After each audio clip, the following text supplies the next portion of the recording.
ACT Wazalendo tunashiriki uchaguzi huu ili kutoa jukwaa kwa wananchi kupigania ukombozi wao kiuchumi, kijamii na kisiasa.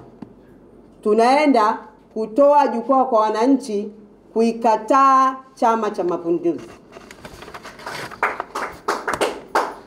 Tunashiriki uchaguzi huu kutoa jukwaa kwa vijana wasio na ajira, wakulima na wafanyakazi wanaonyonywa, wananchi wanaokandamizwa, kupuuzwa na kuonewa.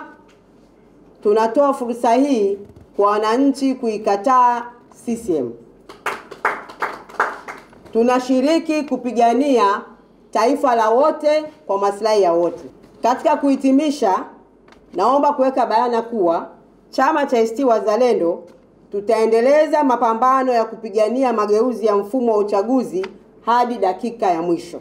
Kwanza, ni kweli kwamba tokea kuanzishwa kwa mfumo wa vyama vingi Zanzibar imeshuhudia watu kadhaa kuuliwa, kuteswa, wananchi kwenda ughaibuni na kuwa wakimbizi, wengine kulazimika kuyahama makazi yao kwa muda, wanawake kunajisiwa mbele ya waume na watoto wao, wananchi kadhaa kufukuzwa kazi kwa sababu za kisiasa, na wananchi kuvunjiwa nyumba zao na mali zao kuporwa, na mengine kadhaa ya kusikitisha kabisa.